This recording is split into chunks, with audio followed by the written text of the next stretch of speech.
Falsa partenza.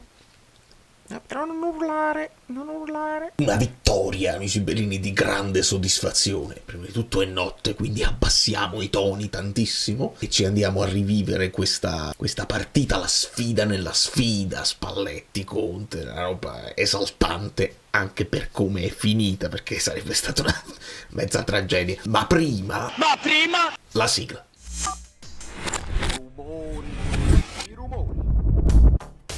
Tra l'altro io lo so che domani c'è la Champions e oggi ci sarà la conferenza, ci possiamo guardare qualche partita, mettete la formazione di Fanta Champions se ci giocate.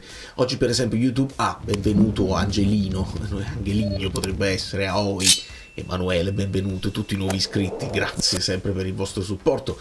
Oggi per esempio YouTube mi ha fatto vedere l'hype, come è andato l'hype di qualche video fa. I fan hanno lanciato molto hype sulla partita del Karabakh. Era un altro Politano, ma ne parleremo con molta calma, quindi voi like, hype, sapete cosa fare, sperando che funzioni il cavetto.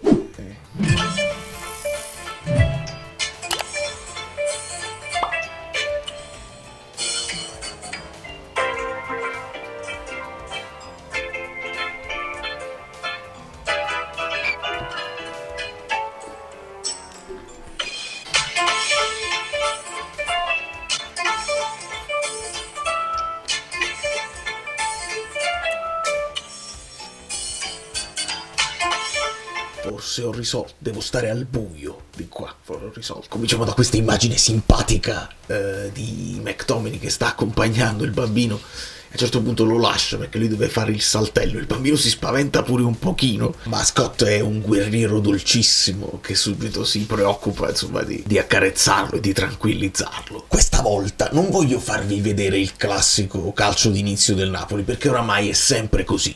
È uno statement del Napoli, c'è Milinkovic-Savic, non c'è bisogno di difensori che lancino il primo pallone.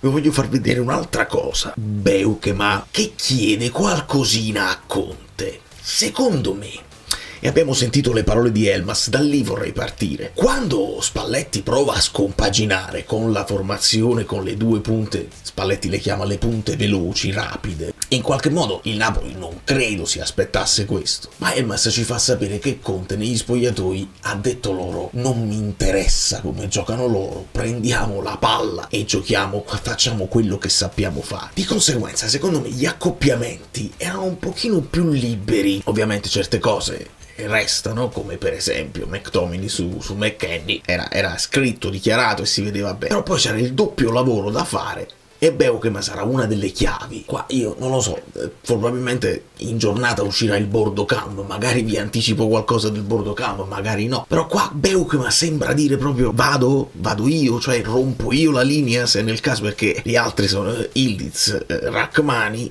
con Seisao, buongiorno in quella zona, rompo io la linea su Thuram. E una cosa che avevo notato già in reaction, spero ve la siate vista perché è bellissima, io mi sono divertito moltissimo anche ad editarla, i Locatelli un po' solo, qua lo indica Elmas, dice che faccio, chi ci va, vado io, perché poi a un certo punto c'è un'altra immagine indicativa. In questo momento non c'è quell'asfissiare uomo su uomo del Napoli, c'è sicuramente Lang su Kalulu, c'è Højlund su Kelly, Neres verso Koopmeiners gli farà uscire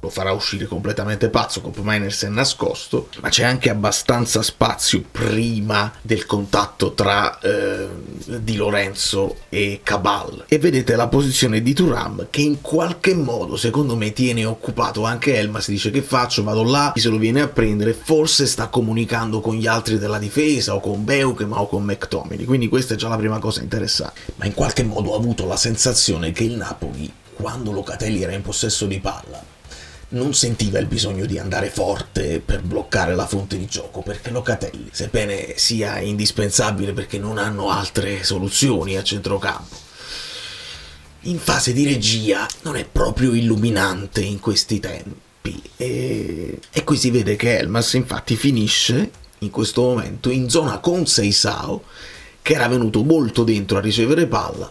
Buongiorno lo ha lasciato stare Elmas era già in quella zona, ecco perché io vi parlo, e lo so che sono alcuni amici che sorridono, il calcio situazionale che sta affrontando il Napoli, perché non è sempre uomo su uomo, è a seconda anche di dove va il pallone e come si muovono gli avversari. A palla coperta è una cosa, quando il pallone va all'indietro, quando gli avversari scaricano sul portiere o tornano indietro, è un conto, il Napoli è più aggressivo. Quando è a palla scoperta, cioè giocatore che ha la nostra porta in faccia, e allora là si può aspettare un pochino o scappare, come fanno Di Lorenzo, Beukema e McTominay, pronto ad andare, sempre tenendo però un occhio a McKennie. E questa è proprio l'immagine indicativa. Credo che stia parlando con Conte, spero che il Bordocam mi tolga il dubbio.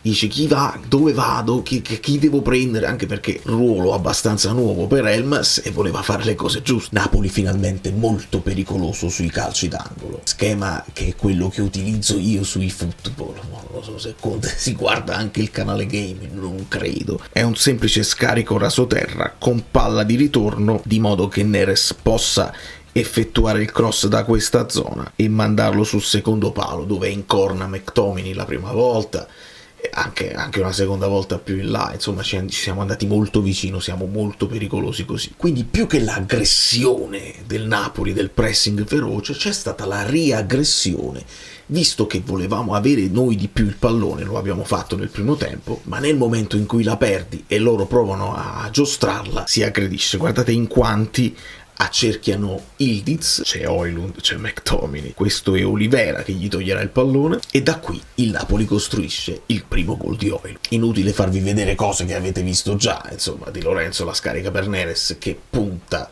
e salta secco Cop Miners, cross col destro adorabile, fa un bellissimo movimento Højlund ad anticipare Kelly, e Højlund ci tiene a indicare Neres il suo assist man, si stanno scambiando, una volta lo fa lui, una volta cioè, è bellissimo tutto questo, e mentre lo indica Neres sembra quasi stare nel mondo è proprio è un atleta a parte Neres, è un personaggio mai visto in vita mia. Vedete come ancora una volta le marcature non sono fisse. In questo momento, con il Napoli che si era abbassato un pochino, quindi con la difesa a 5, Di Lorenzo, Rachmani, buongiorno, Olivera qui, esce Beukema su Ildiz che stava andando a ispirare il passaggio di Locatelli, e non si considera in questo momento Thuram, che era l'uomo di Beukema, perché bisognava andare a occupare questa zona. È molto meglio coprire le zone centrali, specialmente quando la Juventus il cross non lo poteva fare.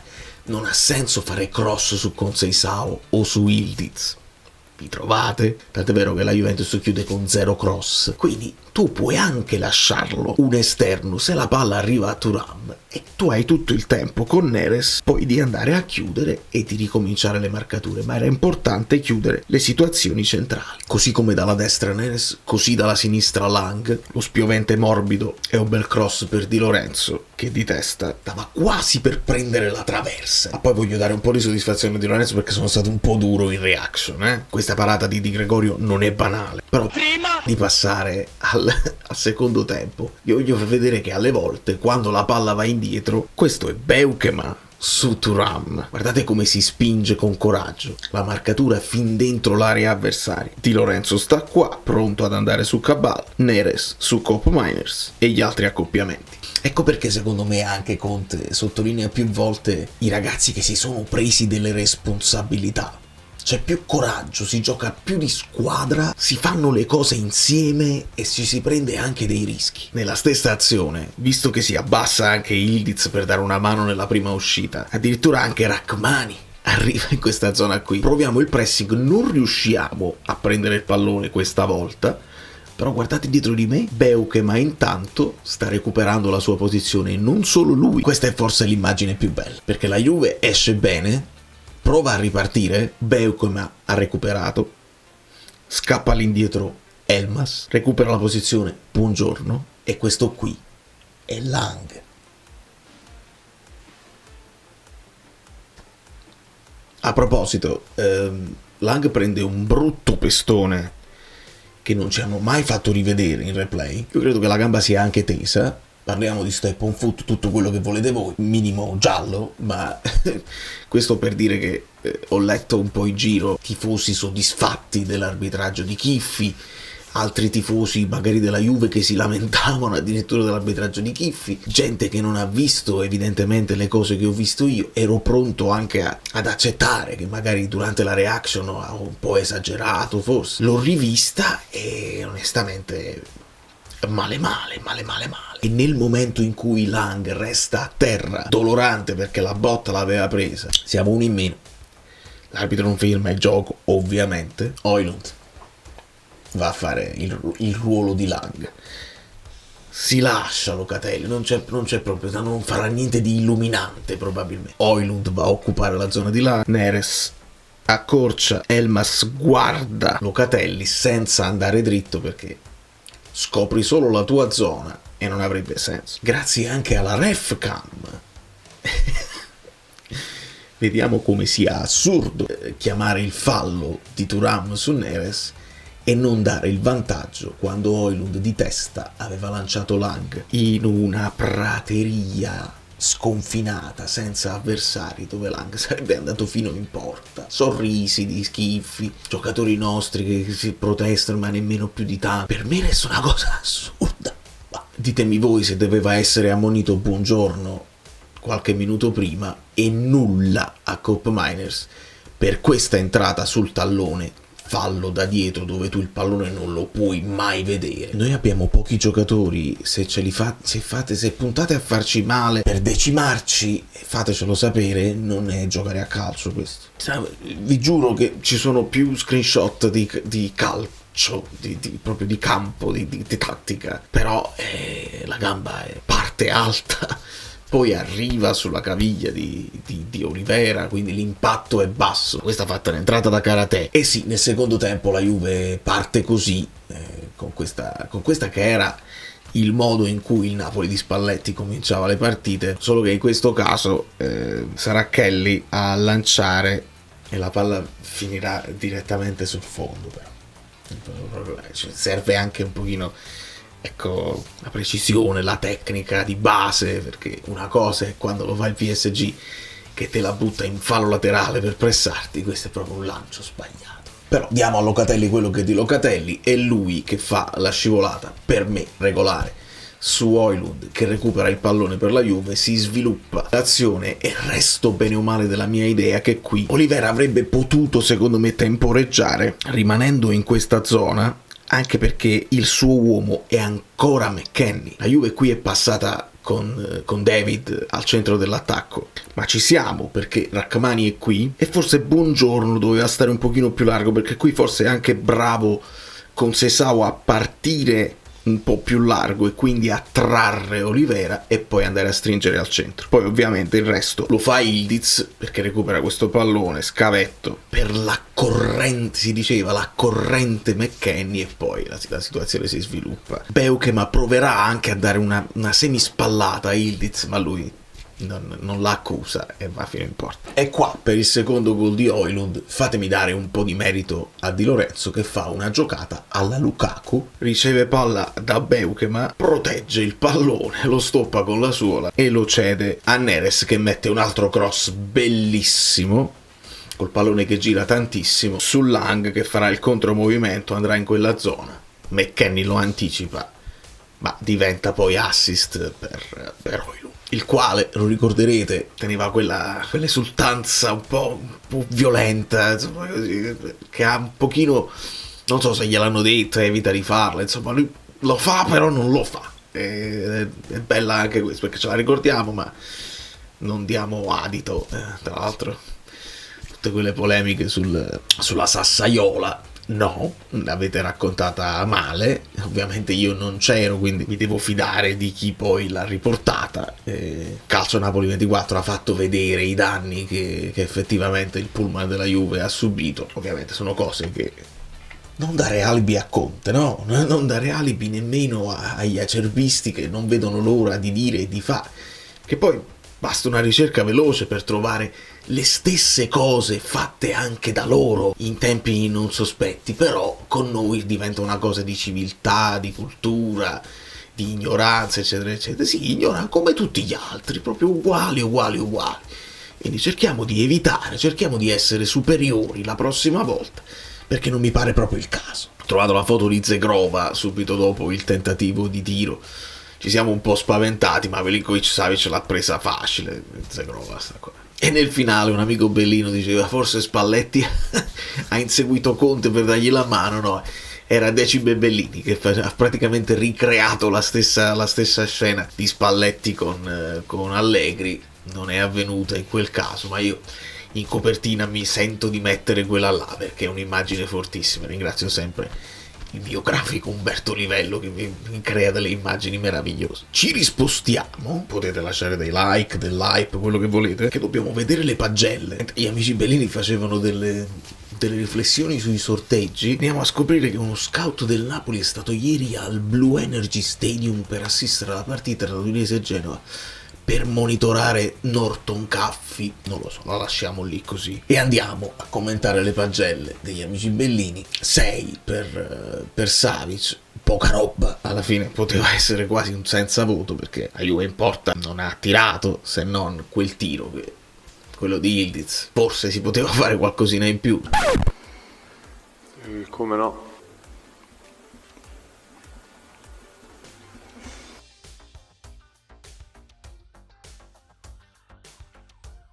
Neutralizza quel tentativo di Zegrova, sta bene così. 7 per Buongiorno che annulla con Seisao, 7 per Rachmani che fa una buona partita su Yildiz, non è suo quando poi Yildiz fa il gol, e Beukema doppio triplo lavoro, insomma era chiamato ad impostare, era molto libero e quindi molte delle azioni del Napoli sono passate dai suoi piedi. Poi doveva andare ad accorciare su Thuram, alle volte doveva rompere la linea su Yildiz, insomma molte letture, partita di letture dove Conte indica sempre come se li muovesse col joystick per tutta la partita, perché la legge durante la gara, però singolarmente i ragazzi hanno fatto scelte quasi sempre giuste. 7 meno Olivera, forse quel meno per quella lettura su Conceição, però tanta garra, tanti recuperi, fa piacere, sta in un buono stato di forma e mi dispiace assai per quella botta. Io spero che la caviglia non si gonfi. Tra l'altro, parlando di caviglia, parlando di condizioni, ci fanno sapere che McTominay non è al massimo, sta stringendo i tempi perché non si può fare altrimenti. Comunque partita serissima e dietro Højlund sul colpo di testa del 2-1 lui c'era arrivato, quindi nel caso sarebbe stato gol di McTominay. Mi fa piacere il più per il mio pupillo. Abbiamo inventato una nuova rubrica con gli amici belli, da un'idea di Nando con l'aiuto di Tore, Elmas che fa cose perché è capace di fare qualsiasi cosa. Per esempio ho postato Elmas che guida l'elicottero, per esempio, oppure Elmas che cucina. Faremo varie cose perché è in grado di fare qualsiasi cosa e bene. 6,5 per Di Lorenzo, potrei quasi arrivare perché gliene ho dette 2 nel primo tempo, però potrei anche alzarlo a 7. Come il 7 se lo merita Lang, perché sta facendo tutto quello che Conte voleva vedere da lui e lo sta facendo bene, lo sta facendo con applicazione, sta facendo la fase difensiva che tutti gli esterni devono fare sempre in tutte le squadre, e mi sembra più vivace, anche più coraggioso. Sta venendo fuori anche la sua personalità quando poi punta l'avversario, mi piace. Merita 8,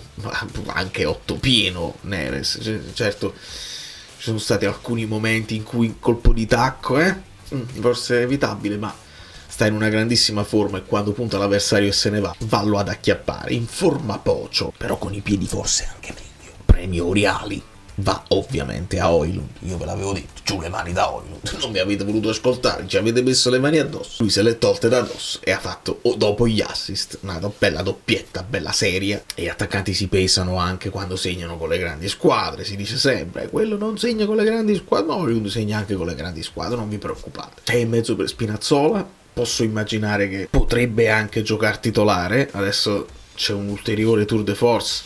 Ma c'è il Benfica, poi c'è l'Udinese, poi c'è già la Supercoppa. Voi l'avete capito, no? Che perché si dice il Napoli nel 2025 le partite in casa? E ho pensato, ma possibile che facciamo tutte trasferte per dicembre? E perché c'era Napoli-Parma che però viene rimandata perché dobbiamo andare in Arabia a fare la Supercoppa, e non mi dispiacerebbe neanche giocarla per vincere, onestamente. Sono trofei e vanno affrontati in un certo modo. Stringere i denti, siamo pochini. Dai Spina, ci servirai anche tu, come credo che ci servirà il miglior Politano, e non è nelle ultime partite il miglior Politano. Spero proprio che sia un momento di poca brillantezza. Teniamo anche presente le cose imponderabili. Nel condominio Corone si sta prendendo il suo posto auto da 2 o 3 settimane. Gli stanno facendo il dispetto, la ragazza, la moglie dice che è colpa sua. Insomma, ci sono anche cose che noi non possiamo sapere. Magari è una di quelle o è altro, non lo so. Bravo Tonino invece è entrato in quei pochi minuti, ha fatto vedere come si aggredisce una partita più che un avversario, come si entra con la voglia di dare una mano, e così si fa strada, così si fa breccia nel cuore di Conte e si fa strada nel mondo del calcio. Giochiamo a calcio. Conte gioca a calcio con tutti i moduli, continua ad avere idee nuove Conte gioca adesso con la difesa a 3, aggressivo, uomo su uomo, e invece no, nemmeno quello è più sempre lo stesso, perché l'avete visto con le immagini, alle volte uomo su uomo, alle volte si attende, alle volte si sceglie quando rompere e andare incontro, e in questa partita specifica è stata proprio l'esempio della lettura della gara al momento. Hai preparato una cosa, questa cosa non la puoi mettere in pratica perché Spalletti ha voluto avere l'idea geniale, poteva anche funzionare, ma se avesse avuto Spalletti la palla sempre, e invece loro non impostano benissimo e ci siamo arrubati la palla, l'idea. Bravo Antonio. E perdona quelli che non mi interessa nemmeno. Trucucù prende 5, ma anche 3. Non mi interessa. Amici bellini, nei like finali io vi abbraccio e vi bacio. State tuned e teniamoci in contatto, perché domani la live salta. Ci sarà probabilmente un video lampo da lavoro. Purtroppo è così. Vediamo se riesco a recuperarlo. Però datemi una mano, tifate anche per me. Non considerate la Champions una cosa di poco conto. Ci servono anche i soldi, oltre al prestigio, che è importante. Ci servono proprio per fare il mercato a gennaio, rientrare in alcune cose per il futuro. Quindi dai, ascoltiamo la conferenza, che sarà sicuramente interessantissima, e ci aggiorniamo. Fatemi sapere se il Bordo Camp vi ha fatto vedere quelle cose sfiziose, e se ne avete viste altre nei commenti. Ci divertiamo a scambiarci altre opinioni. Da New York, Valerio Fluido è tutto. Devo dormire.